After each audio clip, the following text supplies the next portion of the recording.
up everyone? My name is Andrea. If you don't know me, you should subscribe because like, why not? But anyway, today I'm going to be filming a very chill wrap up for July, and I don't ever really do wrap ups, but I decided to do it this month because I read 12 books, and that is probably like the most or close to the most that I have read all year in 1 month because I have not been reading that much, and I literally read 5 books this week.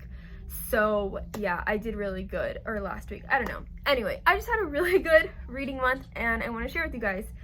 So let's just get started. The first book I read this month was Clap When You Land by Elizabeth Acevedo, and I gave it 5 out of 5 stars. I really enjoyed this book and it's been so hyped, and honestly, if you haven't picked it up, you should. It's about 2 girls who don't know their sisters. One lives in America, one lives in the Dominican Republic, and they have the same father, but they don't know that until their father gets in a car crash, and then they discover that they have a sister. And it's really interesting and it's written in prose. Love it. Also, my mom is reading it. She's like that much through, and I think it's really funny that she's reading it because like she hardly ever wants to read whatever I recommend her, but when she started it, she like couldn't stop reading it. So I'm like, I told you it was good. I don't know why she doesn't listen to me.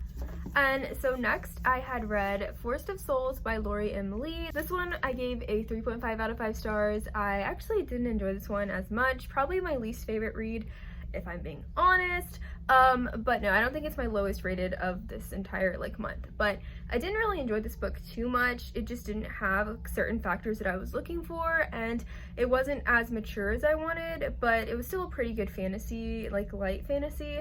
Certain things just didn't make sense, but like I did a whole rant about that. There's another video, I'll link it so you can check that out. I go into way more detail without spoilers, but yeah, it wasn't my favorite. So next I read Shatter Me by by Tahereh Mafi, and I gave it 4 out of 5 stars. Just a fair warning, I literally read the entire Shatter Me series except for the very last one, Imagine Me, this month, so I'm going to be talking about all of them, but I'm going to not like go into incredible detail. But yeah, so I read Shatter Me, gave it 4 out of 5 stars. Obviously I liked it. Obviously it was missing that little, you know, something to give it 5 stars, but like I still enjoyed it. It was a good entrance to the series, and I can't believe I'm so late. This book literally came out in 2012 and I barely read it, and look at me reading the entire series this whole month. But like, hey, what are you gonna do? But no, I really actually did like it. It's about Juliet.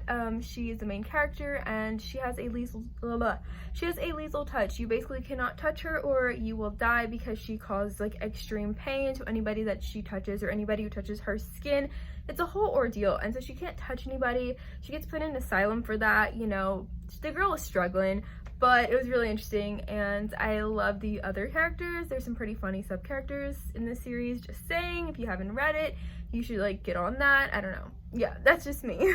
So then I read Unravel Me, which is the second book in the Shatter Me series, and I gave this one 5 out of 5 stars. It just had that little something that I was looking for, and I really loved it. Then I read Ignite Me by Tahereh Mafi in the Shatter Me series, 3rd book, and I gave it 3 out of 5 stars. So clearly I didn't like this one as much, and that's okay because I really loved the second one.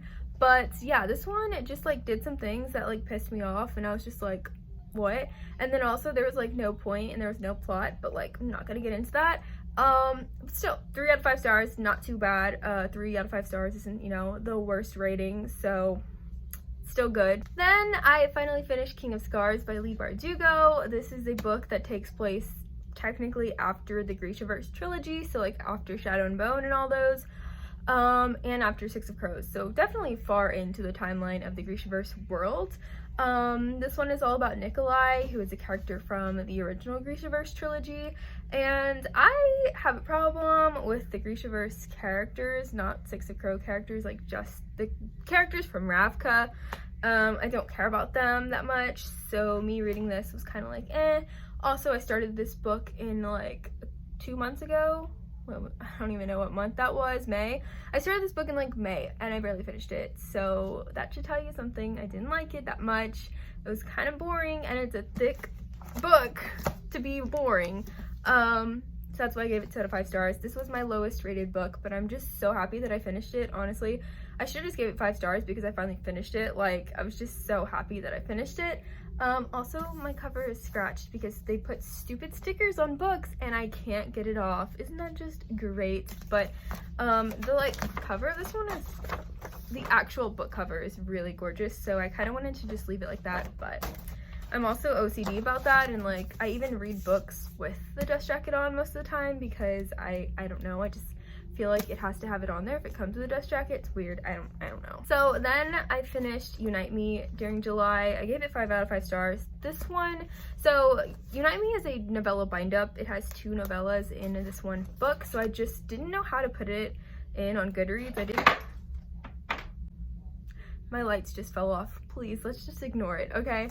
Anyway, I don't know how to put it on Goodreads, if I should do it like 2 separate things, but like it's in one book, and like I know some people read them online. I don't know, I decided to count it as one book because it like is equivalent to one book if I put them together, and it could count towards my Goodreads goal, so that's what I did, and I enjoyed these stories. None of the novellas are ever in Juliet's point of view, so it's really interesting to get everybody else's point of views whenever I'm, you know, reading the novellas. So next, I don't have the book because my friend is borrowing it, but I read The Darkest Part of the Forest by Holly Black and gave it 5 out of 5 stars. The Darkest Part of the Forest was actually a surprising read for me, probably the most surprising of July. I liked it a lot more than I thought I was going to, which I should not have doubted Miss Holly Black because she delivers, especially with her scary, freaking horrifying fairies. They are just wild and gruesome, but I loved it. And so that one's about Hazel and her brother Ben. They live by a forest in this town that like is notorious for having like a sleeping prince horned boy that cannot like wake up. He's in a coffin in the forest, and it's like a tourist attraction, and people just like go to their town to visit the horned sleeping boy that nobody can wake up because they like pound on the, you know, the coffin and he can never wake up. It sounds crazy, right? And it is.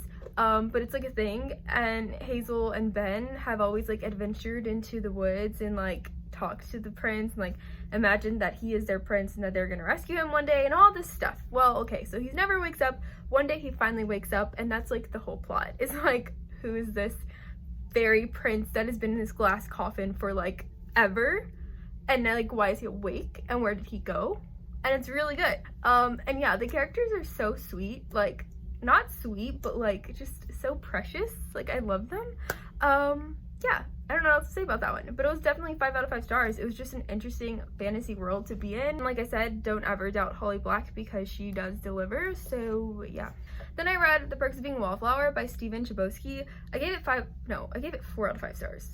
4 out of 5 stars. This one, you probably know what it's about. It's about Charlie. He has some trauma. He has some things going on in his life, a lot of things. But Charlie is a freshman and he doesn't have any friends. He's kind of socially awkward. He doesn't really understand social society norms. Social society norms. That's not even how you say that. I'm sorry. Anyway, I'm tired. Anyway, so Charlie meets these 2 friends, Patrick and Sam, who are seniors, and they kind of help him out and like are his friends and like teach him the ways of high school life and how to, you know, live and be a good friend.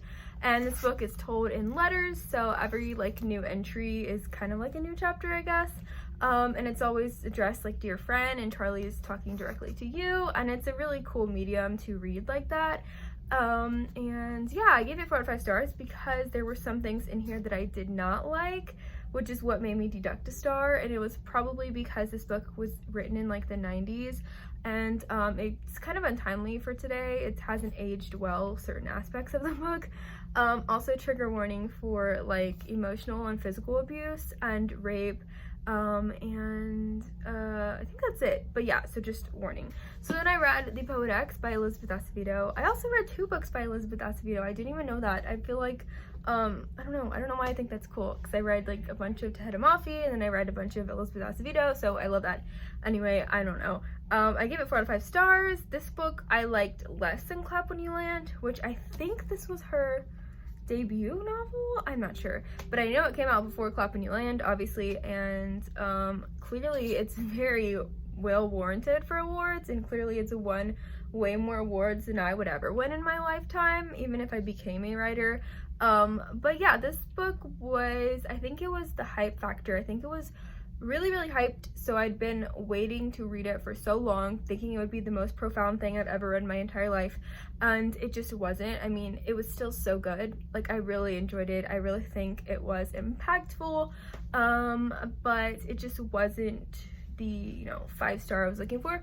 But again, this one is written in verse, like Clap When You Land, and it's about our main character, who I did not know, but like, she's like a poet and she writes poems, and her name starts with an X, and that's why it's called the Poet X, because she calls herself Poet X, and I didn't know that, and now I know that, and I just think that's really cool.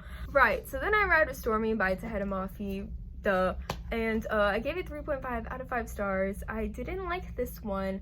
This one was my least favorite. I'm not sure why I gave it 3.5. I think there was some Warner and Juliet scenes that made me give it a 3.5. They gave it that, you know, extra 0.5. Restore Me, it was definitely the most frustrating book in the series. I was just like questioning everything Juliet was doing. I was like, I feel like she wouldn't do this. This is annoying, but also like, I'm not the author. I don't know. I didn't write her, so I like kind of put that aside, and that's why I got 3.5 stars. Yeah. So finally, I read Defy Me by Tahereh Mafi, gave it 5 out of 5 stars, and this is basically like the 5th book in the Shatter Me series, and I absolutely loved this book. I just finished it like probably 20 minutes ago, and it was just so good. It honestly felt like it could have been an ending to the series. Like, I know there's still some loose ends, but it just ended with like this perfect thing that happened, and I was like, that's so cute. And I don't know, it was just so good. But yeah, this is also a signed edition, which is really cool, like that. Also, can I just share, look, I just think it's a little bit weird. So you have the fly page, blank page, then it says Defy Me, right? Okay, so then you go to the next page and it says Defy Me again. And then you have another page that says Defy Me. Then you got one more page that says Defy Me, and I'm like, I get it. I get it. It's called Defy Me, but why are there so many pages in this book that say that? I just had to laugh, and that just like started off the book for me with a good laugh. I was like, what the heck is going on here? But I loved this book so much. It had so many of my favorite scenes to read. It had the torture trope, it had like somebody getting kidnapped and the other love interest like having to like find them, and just like a bunch of other scenes that I really loved, and like had people becoming best friends and having heart-to-heart talks, and then a bunch of trauma, torture, like not even like of the main character, but like just torture and gruesomeness, which I like to read. And I was like, oh shit. But this book just delivered. Like, Tahereh Mafi snapped on this one, to be honest. I'm hoping Imagine Me is gonna be just as good, but like, I don't know, but I'm really hoping. So I'm probably gonna start that one like tonight, honestly. All right, so that is all of the books that I read this month. Let me know what your favorite book was that you read this month, and please comment it down below. Also, feel free to follow me on any of my social media that are linked in the description box below. And go ahead and subscribe if you're not already subscribed. I'd really appreciate it. I cannot believe that I am growing on this YouTube channel, that I never thought I would even have 100 subscribers, and I'm just feeling really grateful, and I love everyone who subscribed to me. So yeah, okay, I'm gonna go now. I hope you like this video. Hope you like this video down below, and I'll see you guys in the next one. Bye!